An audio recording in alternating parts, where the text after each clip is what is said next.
All right, folks, get ready because today we're taking a deep dive, and I mean a deep dive, into the wonderful world of completely made-up slang. It's gonna be a wild ride. Oh yeah, we're talking about those words that sound like someone just mashed their keyboard and hoped for the best. But here's the thing, it's more than just nonsense, It's like we're looking at how language evolves right in front of our eyes. Exactly. Like, how do these words even come about?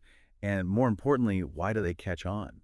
Well, it's all about the connection, you see. Even if a word sounds totally bonkers, if it captures a feeling or an experience, it resonates.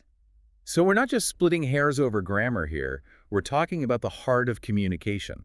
Absolutely. It's about understanding how people, especially younger generations, are shaping the way we talk. So we've got this collection of, shall we say, interesting slang terms, and we're going to break them down. Deconstruct the absurdity. Exactly. We'll start with some of the tamer ones, the ones that almost feel like real words. Like plonk, for example. It's a classic case of ironic praise. Plonk. Okay, yeah, I've heard that one. It's like when something is so bad, it actually becomes good. Right. It's that self-aware, tongue-in-cheek humor that's so prevalent these days. And you know what? It works. Like, you can't help but laugh when someone uses plonk with a straight face. It's all about the delivery. For sure. And then there's blorb, which I think perfectly sums up my cooking skills. Catastrophic. Catastrophically hilarious. Like when you try so hard, Yeah. but it all goes spectacularly wrong. But in a way, that's almost impressive. Exactly. Blorb is like the ultimate celebration of glorious failure. And sometimes those are the best kinds of failures. All right, so we've got pronk, which is ironic praise, and blorb, which is epic failure. What other linguistic gems are we dealing with? Well, how about yorped? It's that feeling of being so utterly exhausted that you're basically a zombie. Yorped? Oh, man, I think I was yorped after that all-nighter I pulled last week. Exactly, like your brain is fried and you can barely string a sentence together.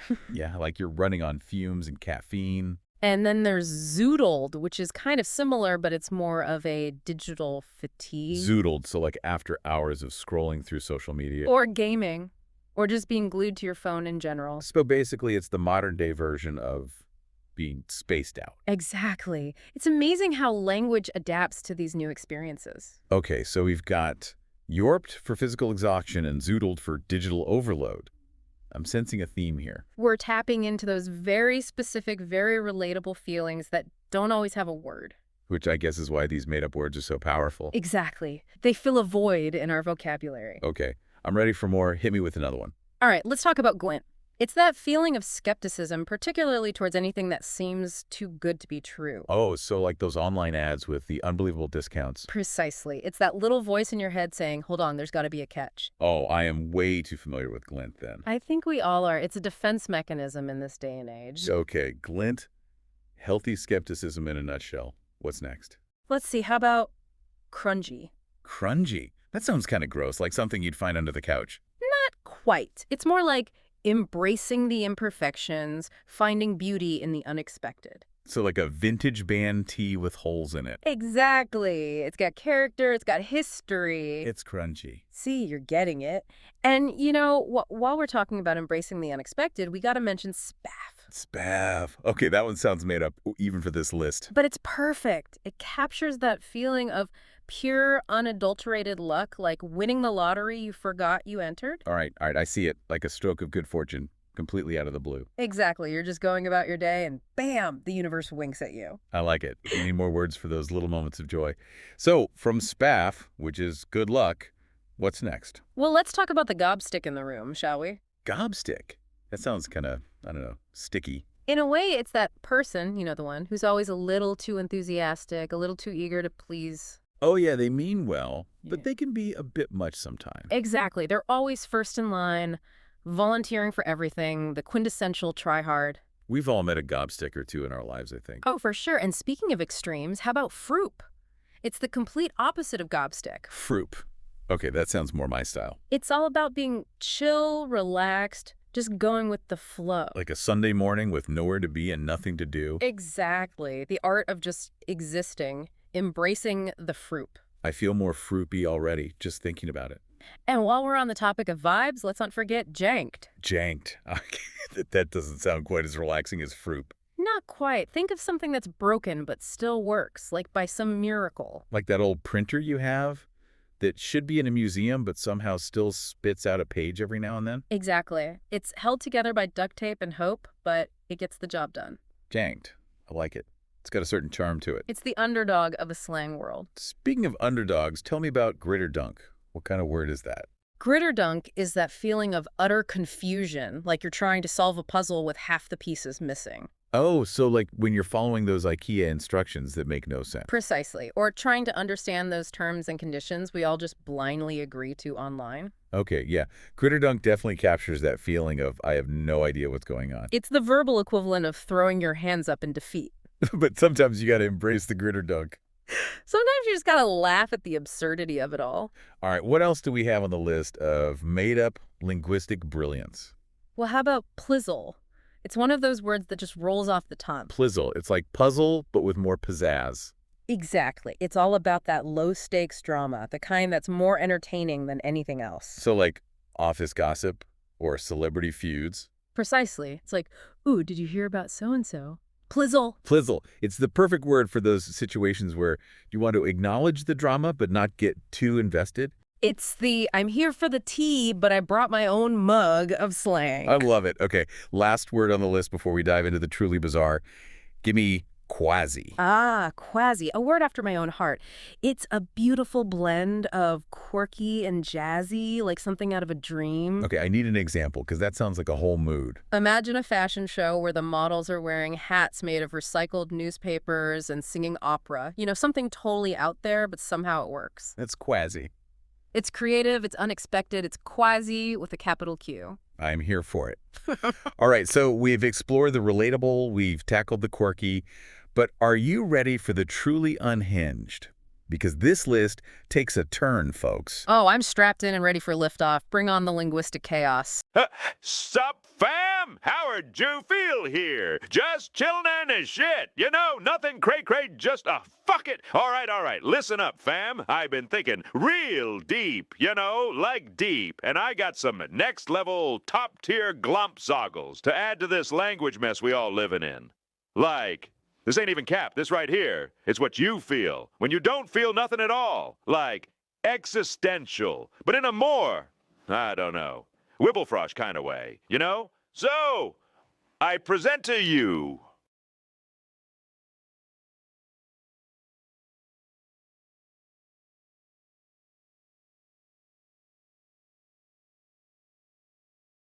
it's that moment when you look at yourself in the mirror, but it's like the mirror's judging you back. Like you ever stare too long and then boom, you're just floppity-snarped, stuck in the void, trying to figure out why you're alive. Baratan.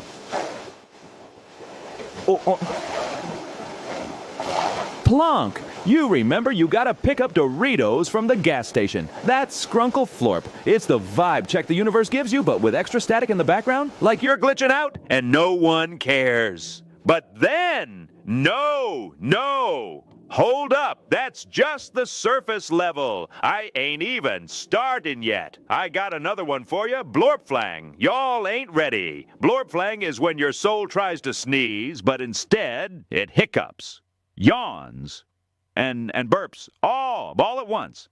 It's like you're sitting there, trying to be lit and whatnot. But then, reality hits you with the ultimate smib. And you're like, what is this? Why am I here? And why does my brain sound like a bloop wumble? On repeat. You know that feeling, right? No? Y'all never been blorp-flanged before. Y'all living on easy mode. Far. Okay, next up, this one's special. Frizzleblats. This is when the void stares back. But it's wearing Crocs. Yeah.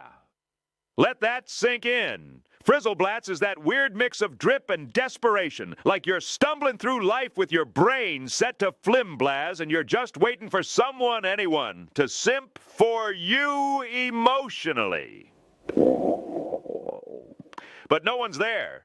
It's just you sitting in the Taco Bell drive-thru realizing that your life choices were made by a flansed-out algorithm designed to make you feel like Gloober. Y'all still with me?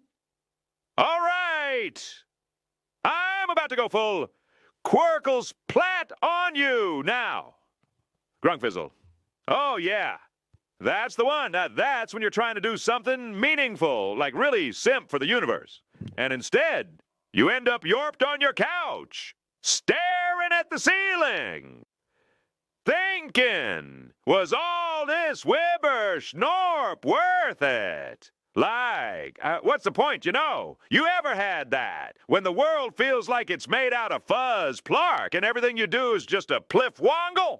Like, you're trying to slay, but the universe is hitting you with a Zarn knuckle boof every time you try.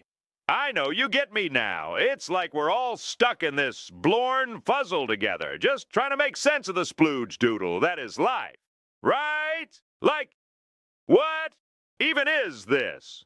You ever feel like you're just one big zwo-inkle plorp in the cosmic plan? And no matter what you do, it's all just one long friggle-flarm of pointless nonsense? Yeah, that's the vibe. That's the real definition of all this snarf blat. It's all just frattle wrapped in grinkle frump, no drip, no purpose. Just neep wumping through the void. So, yeah, fam, that's my addition. Call it what you want. Scrunkle florp, bop, da, blah, blah, pa, pa, but to bring, a friend, frizzles, das, de, this, lotus, butters, spice, fizzle, blats, whatever. It's all the same, right? Just one big fliggle after another. No cap, though. We all out here grangle stomping through it, aren't we? Yeah, we are. That's new flop energy right there. Gay, way I swallow butts chadam, kurbon tap and yaw. Was such a doris did this year just cause was allow. Shepherds and by. Howard Jewfield collapses into a puddle of pure existential dread. His attempts to explain the void drowning in the sea of his own nonsense. Okay, folks, we're back. And if you thought the last batch of words was out there, buckle up, because we're about to enter the twilight zone of made-up slang. This is where language goes to party, and by party, I mean completely break all the rules. All right, first up, we've got splugnarf, which, honestly, I'm a little free to ask. Oh, splugnarf is a gem. It's that moment, you know, when you're talking and your brain just poof, goes blank. Oh, like when you completely forget what you were saying mid-sentence. Exactly. The word escaped. The thought vanished. Splugnarf in action. I've definitely had my fair share of splugnarf moments, especially after a long day. Ooh! Okay, from brain farts to, well, this one sounds interesting, gloober. Gloober. The awkward cousin of mystery, you know, when someone's trying way too hard to be all enigmatic and deep. Oh, like those people who speak in riddles and think they're being profound. Precisely. They think they're leaving you wanting more, but really you're just left scratching your head. Gloober is the perfect word for that. All right, moving from mysteries to munchies, what about Wibblefrosh? That sounds like a rejected Pokemon. Wibblefrosh is that feeling, that deep down dread when you order food and then instantly regret your choice. Oh, you mean like when you second guess your entire order before it even arrives? Exactly. That's Wibblefrosh taking hold. Okay, I feel personally attacked by how relatable that is. Moving on from food regrets, tell me about frattle, because that sounds dangerously close to my everyday life. Frattle is when you have the best intentions, you really do, but you end up making things worse by trying to fix them. So it's not just that you broke it, it's that you tried to fix it and made it even more broken. Exactly. The art of turning a minor mishap into a full-blown disaster, that's frattle. Okay, I'm adding frattle to my vocabulary, so that perfectly sums up my DIY skills. Now what about schnozzpop? Because that just sounds painful. Oh, schnozzpop isn't painful, just annoying. It's that feeling when you think you have to sneeze, but then nothing happens. The ultimate anticlimax. Exactly. Your nose just teases you with the promise of a sneeze and then nothing. Schnozzpop, the ultimate betrayal. All right, from phantom sneezes to social faux pas, tell me about plorning. Plorning, the art of being so late that you try to pretend you weren't late at all. Oh, so like casually slipping into a meeting 20 minutes late and hoping no one notices? Precisely. It's a bold strategy. Let's see if it pays off. I'm going to guess it rarely pays off. Okay, from plorning, which is basically just being bad at time management, to smibbing, which sounds much more my speed. Smibbing is a valuable life skill. It's the art of nodding along like you understand what's going on when you have absolutely no clue. Oh, the classic nod and smile technique. I'm a master of that. It's essential for surviving meetings, presentations, and those awkward family gatherings. Smibbing. It gets you through life. Okay, what's next on our list of words that I can't believe are real? How about Zarnblatt? Zarnblatt. Okay, that one just sounds happy like a burst of confetti. It is a happy word. Zarnblatt is that feeling you get when something unexpectedly wonderful happens. So like finding a $20 bill in your pocket. Or stumbling upon the last cookie in the jar. Or finally finishing that puzzle that's been sitting on your table for months. Exactly. Those little moments of pure joy, that's Zarnblatt. I'm here for more Zarnblatt in my life, that's for sure. But let's be real. Not every day is filled with Zarnblatt.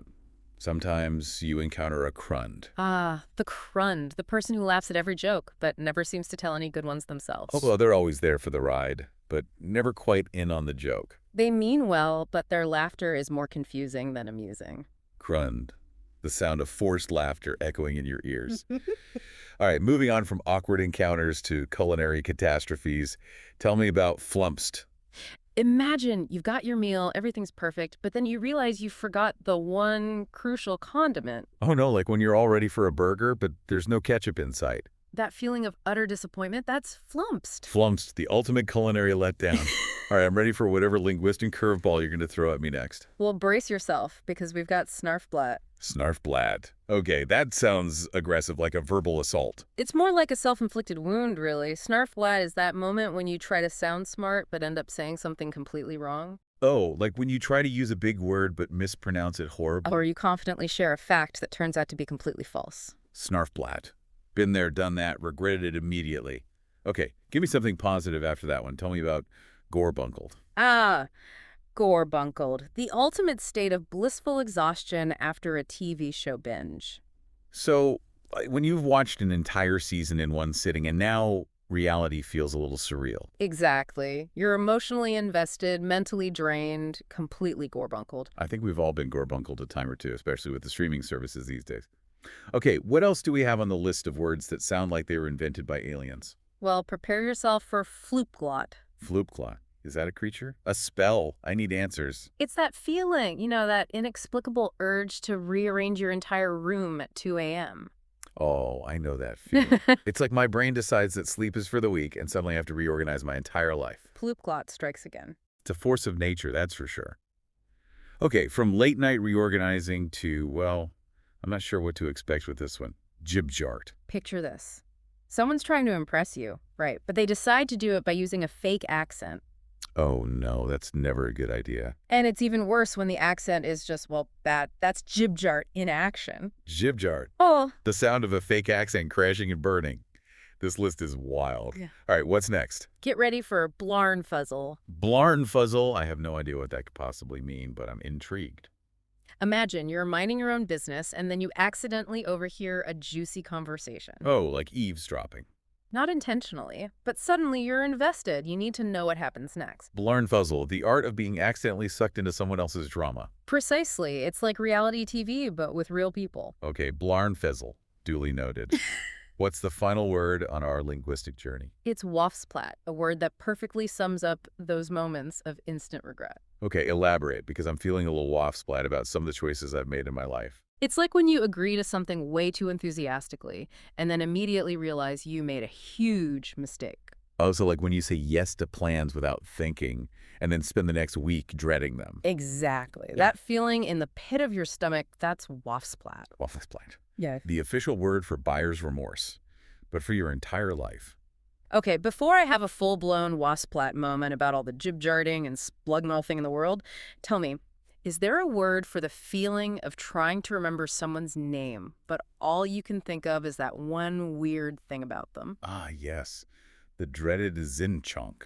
Zinchonk it is. Well, folks, there you have it, a crash course in the most absurd, hilarious, and surprisingly insightful made-up words the English language has to offer. We've explored the good, the bad, and the utterly unhinged. From plonk to Zinchonk, it's been a wild ride. But remember, language is alive. It's constantly evolving. Yeah. And sometimes the best way to understand it is to embrace the absurdity. So the next time you find yourself splug-narfing your way through a conversation or feeling utterly gorbunkled after a Netflix binge, don't be afraid to let your linguistic freak flag fly. Because in a world that often feels too serious, too structured, too bound by rules, sometimes the most revolutionary thing we can do is unleash a little Zarnblatt and revel in the joy of pure, unadulterated nonsense. This has been The Deep Dive, where we explore the depths of language, one made-up word at a time. Until next time, stay curious, stay playful, and never be afraid to invent your own words. Hey, it's your boy, Howard Jewfield, back again. Sussbout before, no breaks, no flans, bringing you the real, no giggle shits. Now listen, I've been doing some deep thinking in the last few minutes, and I got some new bangers for y'all. First up, plornsklank. That's when your brain just disintegrates mid-thought, like you're trying to think, but your neurons just blorfschmop out of existence. Yeah, we've all been there. Next, gronk tizzlefnerp. Oh, this one's a spicy one. That's when you trip over your own soul and you fall into a pit of eternal meh. But somehow you're still flexing. You know what I mean. And lastly, let me hit you with schnozzblarf plunk. Oh yeah, that's the sound of your hopes and dreams. Colliding with reality like two drunk pigeons fighting over a single French fry. That's me, Howard Jewfield, coming at ya with that floop-glored energy. No cap, just pure brain static. Ever get that feeling like, even when you're speaking the same language, you're not quite on the same page? Happens all the time, right? It's like, we're using the same words, but... They mean different things. Exactly. Yeah. And today's deep dive is all about that. How language, the thing that's supposed to connect us, Right. can actually become this weird... Battleground. A battleground, yeah, between like holding on to the past. And trying to adapt to the future. Yes. And our sources today are calling this whole thing semantic drift. Basically, how word meanings change over time. And not just like random changes, but how those changes happen faster in some parts of society than others. Like, imagine culture as this living, breathing thing. Okay, I like that. So you've got the core, right? Think like a bustling city center, always buzzing with new ideas, new tech, new values. And to keep up with all that newness, language has to adapt quickly. Exactly. But then you've got the periphery, those communities where life moves a little slower, traditions run deep. And their language kind of reflects that, right? Like it holds on to older meanings. It's almost like stumbling upon a village where people are still speaking a language from centuries ago. Whoa, like a linguistic time capsule. Exactly. And it's not that one is right or wrong. Right, it's just different. It's about understanding why those differences sometimes make it feel like we're speaking different languages. Which can lead to some serious misunderstandings. Oh, absolutely. And you know what they used as an example in one of the articles? That's that. Gen Z slang. Yeah, dear. No, seriously, it's the perfect example of how fast language changes at the core. Like what's lit today might be cringe tomorrow. And don't even get me started on trying to keep up with those slang terms. Exactly. But meanwhile, you've got other generations holding on to their groovy and bodacious. Which, let's be honest, just sounds hilarious to younger ears. Right. It's like trying to explain yeet to your grandparents. Oh, man. The blank stares you'd get. But it's more than just funny, right? This whole language gap. Oh, absolutely. Because when those from the core, using their rapidly changing language, try to, say, implement policies, The periphery might resist, not because they're necessarily against the ideas themselves, but... the language used to express those ideas just doesn't resonate. It creates this feeling of disconnect. like they're being left out of the conversation. And the article gave a really good example about this whole semantic reality thing, political debates. Oh, yeah, good one. Because, you can have people on completely opposite sides of an issue. Using the same words like freedom or justice. Meaning totally different things. And that's when things get really messy. And it's not just politics. One of the sources even connected this whole language evolution thing to technology. Oh, interesting. Tell me more about that. Well, they were saying how people who are like on the peripheries of culture, they often see tech as this force that's like A force for change. yeah, but like too much change, too fast, you know? Yeah, totally. Like trying to keep up with all the new apps and gadgets. By the time you learn one, there's a new one. Exactly. And so those folks on the periphery can feel like they're always playing catch up. Not just with the tech itself, but with the language around it too. Oh, that makes sense. Because even a word like, say, connection means something different to someone who remembers dial-up internet versus someone who's like never known a world without a smartphone. Exactly. And that can lead to all sorts of miscommunications, especially online. Oh, yeah, like what might seem like a totally harmless text to you could be read totally differently by someone else. Right, depending on their own semantic reality, as we were saying before. It's like we need a whole new etiquette guide for the internet, Netiquette 2.0 or something. One that takes into account these different generational and cultural understandings of words. That's a great idea Yeah. because the lines between our online and offline lives are so blurred now. Being mindful of language has never been more important. Totally. It's like online, we can't rely on things like facial expressions or tone of voice to make sure our message is landing the way we intended to. It all comes back to empathy, doesn't it? If we can just take a moment to consider where the other person is coming from, their background, their experiences. And how those experiences might shape the way they understand the words we're using. Exactly. We're way more likely to communicate effectively, build real connections, that kind of thing. It's like that saying, seek first to understand, then to be understood.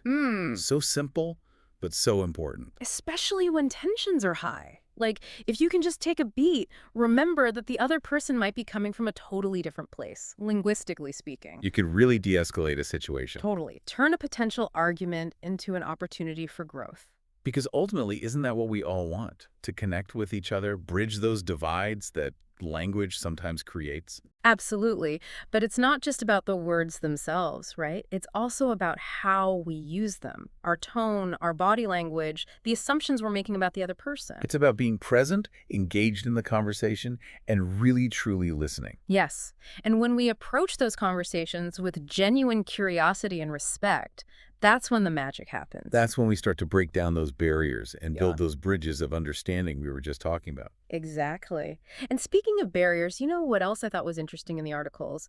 This idea that language doesn't just shape how we see the world today, but how we understand the past. It's like we shape the past with our words. Kind of, like even the way we tell history, the stories we choose to emphasize. Even who we consider the good guys and the bad guys. All of it, totally influenced by language. The sources even said something about how it's not just about, like, winners writing history. Oh, right. Because it's deeper than that. It's that those winners, Huh. their language, their understanding of words like progress or justice. It gets baked into the narrative. Exactly. Like how we talk about, say, indigenous cultures in a lot of history books. Even those words primitive or uncivilized. Ooh, yeah. Those are so loaded. Right.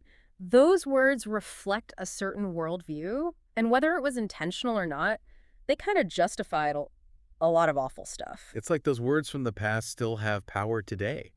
They shape how we see those cultures in the present. And that's why some groups are, like, trying to reclaim those words, you know? Interesting, like taking back those narratives. Totally. They're saying, hey, that's not the only way to see it. They're offering new perspectives, celebrating their heritage. It's like history isn't just something that happened, it's an ongoing conversation. Yes. And we all have a role in shaping that conversation by being more critical, questioning what we've been taught. Being open to other viewpoints. Exactly. And that brings us right back to being mindful of the words we use, not just in casual conversation, but in the stories we tell, the books we write. Because those words, they really do have power. They shape how we see the world, how we treat each other. It's a huge responsibility, right? It's kind of amazing when you think about it. The power of language. It can build bridges, but it can also create walls. It's up to us to choose how we're going to use it. Well said. On that note, I think we've done our deep dive for today. That went by fast. Always so much to talk about with this stuff. But before we go, I have a little challenge for our listeners. Think about the words you use every day. What stories are you telling with them? Whose voices are you amplifying? Whose voices are being left out? And most importantly, how can you use your words to make the world a little bit better? Such a powerful question. And on that note, we'll leave you to ponder those linguistic challenges. Join us next time for another deep dive into the fascinating world of ideas. Until then, happy conversing.